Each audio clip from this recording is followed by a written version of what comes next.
Hello everyone, a very good morning. Welcome back to Mission IS and PCS. I hope you guys are doing well. आज है 7 नवंबर 2023 and इस video में हम current affairs के जो भी इंपॉर्टेंट क्वेश्चंस हैं उनको डिस्कस करेंगे जो कि आपके एग्जाम्स में आपको बहुत ज़्यादा हेल्प करेंगे। गाइज ये जो हमारी करंट अफेयर्स की डेली एमसीक्यू सीरीज़ है वो आपके एग्जाम्स में, आपके कॉम्पिटेटिव एग्जाम्स में आपको बहुत ज़्यादा हेल्प करने वाली है, आपके लिए काफ़ी रेलिवेंट रहेगी। इसलिए इन क्वेश्चंस को डेली बेसिस पर प्रैक्टिस करते रहिए और अपने नोट्स ज़रूर प्रिपेयर करते चलिए। तो चलिए शुरू करते हैं हमारा आज का ये क्वेश्चन सेशन और इस वीडियो में हमारे साथ एंड तक बने रहिए क्योंकि एंड में आप लोगों के लिए रिवीजन क्वेश्चंस हैं जो कि आपको सॉल्व करने हैं और आपका जो भी स्कोर आता है उसको कमेंट बॉक्स में ज़रूर बताइएगा। आज का हमारा फर्स्ट इंपॉर्टेंट क्वेश्चन है, water for women women for water campaign is the initiative of which union ministry. पानी महिलाओं के लिए, महिलाएं पानी के लिए अभियान किस केंद्रीय मंत्रालय की पहल है? तो इसका करेक्ट आंसर है option B, ministry of housing and urban affairs ने अभी हाल ही में बेसिकली कैंपेन लॉन्च किया है जिसका नाम है water for women women for water campaign.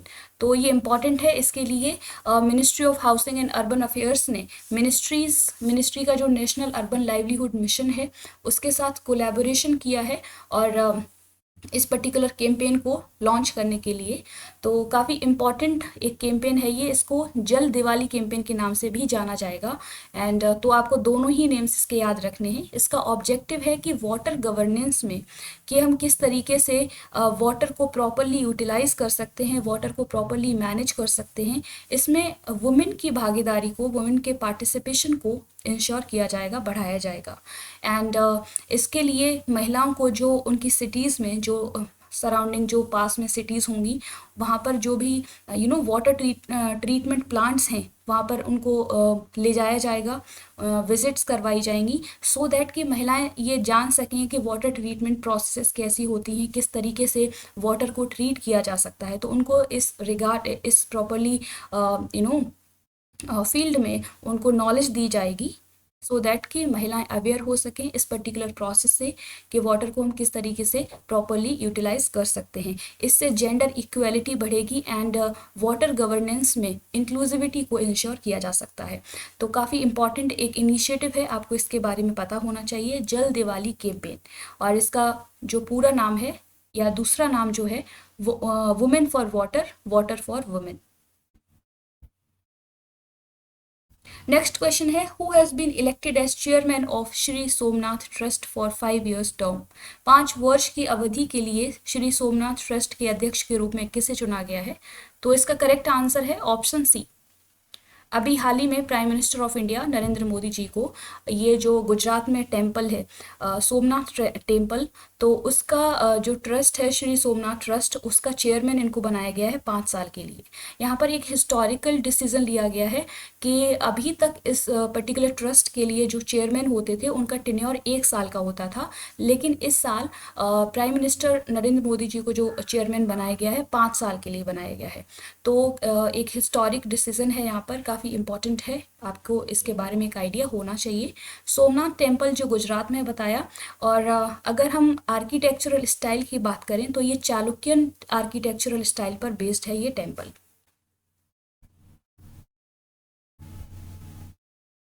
अगला क्वेश्चन है, 6th edition of India manufacturing show 2023 is organised in which city. India manufacturing show 2023 का 6ठा संस्करण किस शहर में आयोजित किया जाएगा? तो इसका करेक्ट आंसर है ऑप्शन डी, बेंगलुरु में basically 6th addition India manufacturing show 2023 का ऑर्गेनाइज करवाया गया। तो इम्पॉर्टेंट है, आपको इसके बारे में पता होना चाहिए। इसका इनॉग्रेशन हुआ है 2 नवंबर को, किसके द्वारा किया गया? Indian finance defence minister Rajnath Singh के द्वारा इसका इनॉग्रेशन किया गया एंड कहाँ पर? बेंगलुरु में। तो ये वेन्यू आपको पता होना चाहिए। इसको ऑर्गेनाइज करवाया है जॉइंटली लघु उद्योग भारती एंड IMS फाउंडेशन के द्वारा, और इस पर्टिकुलर प्रोग्राम को इस इवेंट को सपोर्ट किया है डिपार्टमेंट ऑफ डिफेंस प्रोडक्शन ने। इसकी थीम है 2023 की जो ये 6th एडिशन है, इसकी थीम है make in India, make for the world. तो ये थीम काफ़ी इंपॉर्टेंट है, आपको ये पता होनी चाहिए। इसमें हाईलाइट किया गया है, इसमें जो मेन एम्फेसिस किया गया है कि किस तरीके से जो स्मॉल स्केल इंडस्ट्रीज़ हैं उनका इम्पोर्टेंस हो सकता है नेशन की इकोनॉमी में, तो उनको हमें प्रमोट करना चाहिए और उनको जो है आगे ले जाना चाहिए। तो इस बात पर यहाँ पर हाईलाइट किया गया है। नेक्स्ट क्वेश्चन है, who is re-elected for United Nations advisory committee on administrative and budgetary questions recently. हाल ही में प्रशासनिक और बजटीय प्रश्नों पर संयुक्त राष्ट्र सलाहकार समिति के लिए किसे पुनः चुना गया है? तो इसका जो करेक्ट आंसर है that is option C, Surendra Adhana को अभी हाल ही में, ये कमिटी है यूनाइटेड नेशंस की, United Nations advisory committee on administrative and budgetary questions, उसके लिए री इलेक्ट कर दिया गया है। तो ये इम्पॉर्टेंट एक अपॉइंटमेंट है, क्योंकि इस तरीके से जो इंटरनेशनल ऑर्गेनाइजेशंस में अपॉइंटमेंट होते हैं इंडिया की किसी भी पर्सनैलिटी का, तो वो हमारे एग्जाम के पॉइंट ऑफ व्यू से काफ़ी इंपॉर्टेंट हो जाता है। ये सीनियर इंडियन डिप्लोमेट हैं सुरेंद्र अधाना, इनको अभी हाल ही में री इलेक्ट कर दिया गया है इस पर्टिकुलर कमेटी के लिए। इनका ड्यूरेशन कितना रहेगा? 2024 से 26 तक। अगर बात की जाए advisory committee on administrative and budgetary questions की, तो ये एक एक्सपर्ट कमेटी है यूनाइटेड नेशंस की, जिसमें 21 मेंबर्स हैं जिनको इलेक्ट किया जाता है जनरल असेंबली के द्वारा। और इसका प्राइमरी फंक्शन होता है कि जो जनरल असेंबली में बजट पास किया जाता है सेक्रेटरी जनरल के द्वारा, उस बजट को एग्जामाइन करना एंड उस पर रिपोर्ट अपनी देना। तो ये काफ़ी इंपॉर्टेंट एक कमेटी है, आपको इस कमेटी के बारे में मालूम होना चाहिए। एंड मोस्ट इंपॉर्टेंट जो अभी हाल ही में ये अपॉइंटमेंट हुआ है सुरेंद्र अधाना का, बेसिकली ये पहले भी थे इस पद पर, लेकिन इनको अभी हाल ही में री इलेक्ट कर दिया गया है, पुनः इनका निर्वाचन कर दिया गया है। अगला क्वेश्चन है, recently change maker of the year award has been given to which among the following. हाल ही में change maker of the year award निम्नलिखित में से किसे दिया गया है? तो इसका करेक्ट आंसर है ऑप्शन सी, आरबीआई को, रिजर्व बैंक ऑफ इंडिया को हाल ही में ये अवार्ड दिया गया है, change maker of the year award. और इसके लिए जो आरबीआई के गवर्नर हैं उन्होंने इस पर्टिकुलर अवार्ड को रिसीव किया, शक्तिकांत दास ने। तो इम्पॉर्टेंट है, क्यों दिया गया है कि जो रोल रहता है रिजर्व बैंक ऑफ इंडिया का कंट्री में फाइनेंशियल स्टेबिलिटी को मेंटेन करने में, तो इस पर्टिकुलर अचीवमेंट के लिए आरबीआई को ये अवार्ड दिया गया है। अगला क्वेश्चन है, national efficient cooking programme is the initiative of which institution. National efficient cooking programme किस संस्थान की पहल है? तो ये जो प्रोग्राम है दैट इज EESL, यानी कि एनर्जी एफिशिएंसी सर्विसेज लिमिटेड, एक PSU है अंडर मिनिस्ट्री ऑफ पावर। उसने एक प्रोग्राम लॉन्च किया है, national efficient cooking programme. Basically दो प्रोग्राम लॉन्च किए गए हैं, national efficient cooking programme and energy efficient fans programme.